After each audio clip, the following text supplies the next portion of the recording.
What is going on, everybody? So I'm back today to talk about probably one of the more anticipated films I wanted to see towards the end of 2022. Came out in December, later in the year, and I didn't get around to seeing it right away. I finally got a chance to go to the theater and check it out.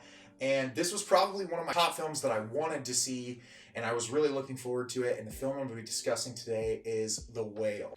The Whale is directed by Darren Aronofsky. A reclusive English teacher suffering from severe obesity attempts to reconnect with his estranged teenage daughter for one last chance at redemption. So when this movie came out, I saw promotional stills of Brendan Fraser in the fat suit and the way that he was looking in there. I know that a lot of people were praising his performance, but when the film hit theaters, one of the things I noticed is the reviews for this film were incredibly polarizing.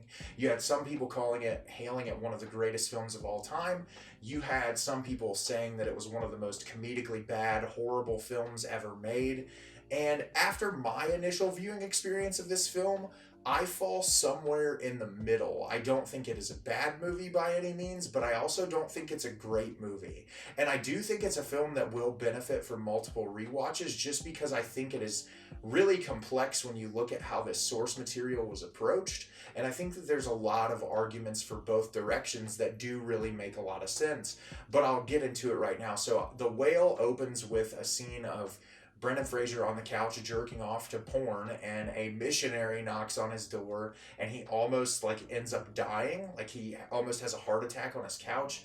And then you're introduced to his nurse, Liz, played by Chau, who shows up. She gets into an argument with the missionary. He ends up leaving, and the two of them have a conversation where she essentially tells him that he's going to die if he keeps eating and acting the way that he does. And he's really just kind of ignoring everything that she has to say about that. Well, at the same time, he reaches out to his daughter, played by Sadie Sink, and he tries to build a relationship with her. She's this really angry, aggressive, mean-spirited teenager who feels like life has dealt her a bad hand, and because of the circumstances that she lives in with her mother, just feels like her life is falling apart. The movie, in short, is all about Brendan Fraser trying to do with whatever time he has left in his life to make amends with his daughter and to just kind of help get her life on the right foot. So obviously this handles a lot of really complex subject matter. Not only are you dealing with Brendan Fraser's character being incredibly obese, but you're also dealing with the fact that he left his wife for a man, and that man is no longer with us. He ends up passing away. You're not really sure why. And so he's resorted to eating food as a coping mechanism for this. So it's a lot of really hard-hitting subject matter that obviously, if you have a soul, is going to impact you in one way or the other, because you're going to feel bad for this character. I think where the movie falls short for me is this movie felt less like an art house piece on my initial viewing and more like a Hallmark original movie. And I understand that this is based off of a stage play, and typically whenever you adapt a play to a film, it can be difficult to sort of translate the dialogue and the character interactions in a way that doesn't come off as that. But what I felt throughout this film is that everyone was being overly theatrical in a way that really did come off as comical at moments.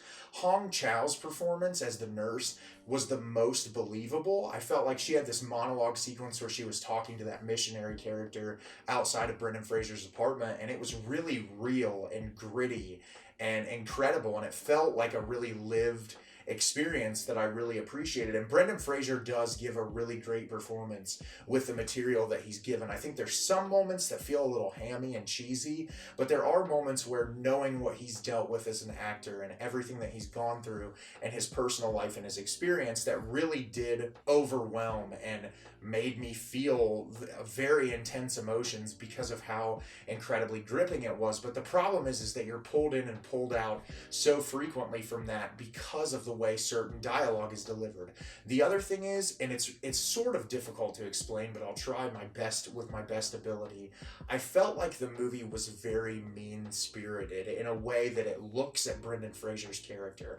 Obviously, this is a character who has gone through a lot. He is He's dealt with something horrible where he's coping with these tragedies by eating food.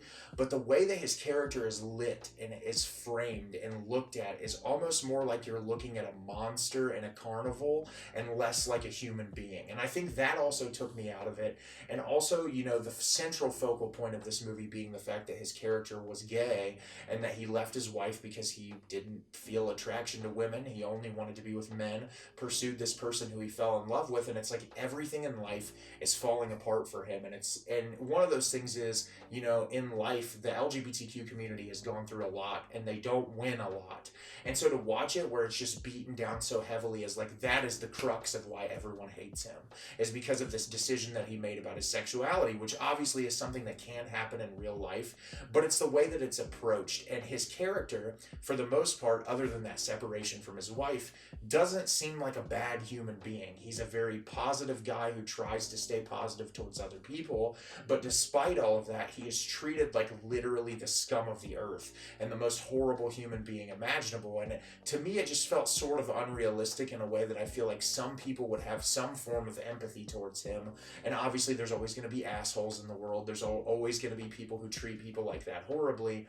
But so much of it just felt like beating down someone, and like the musical cues in this movie at times were so overly comedic in a way that just didn't work. It was like there's a scene where he's like pulling a candy bar out of a drawer and he's like holding on it and the camera holds on it while it's playing this orchestral music, and it's like, we get it, we understand. And there's so many scenes tied in with food in this in a way that's like, oh, we're just going to watch him eat food over and over again. And it's like, one time you get the gist. You don't need it over and over and over again. You already feel bad for the guy in the first 15 minutes. Spend more of the runtime with the character dynamics, building those relationships, understanding Brendan Fraser's character, because aside from the fact that he's a gay school teacher who lost his partner, you don't really get a whole lot into his character to be fleshed out enough to really feel bad for him as a character and feel more bad about him just because he's obese and had this horrible loss in his life. And so that's really where the movie kind of irked me. The third act in this, the final shot of the movie, was laughable. I feel like Darren Aronofsky didn't really know how to end the movie, and that shot was just goofy in my opinion. I don't really know why he decided to go that route.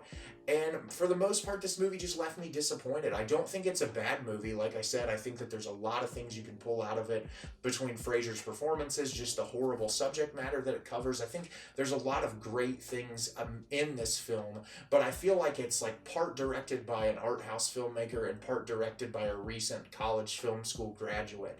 And it doesn't completely cohesively flow for me. I will be interested to revisit this one because I think that my opinion could change over time, but this is just how I felt on my initial reaction. So have you seen The Whale? Did you love it? Did you hate it? Leave me a comment down below. Let me know what you thought. I thought this movie was all right. I think there are things to be really loved about this. I think that there are things that really need worked on, but I'll be interested to hear you guys' opinion because this is a movie that is really polarizing and I love hearing other people's opinions on it. As always, if you can like the video and subscribe to the channel, it helps me out a lot and lets me know the type of content you're looking for. I'm always putting out new material and look forward to getting more out for you in the near future. And as always, everyone, thank you so much for watching and have a great rest of your day.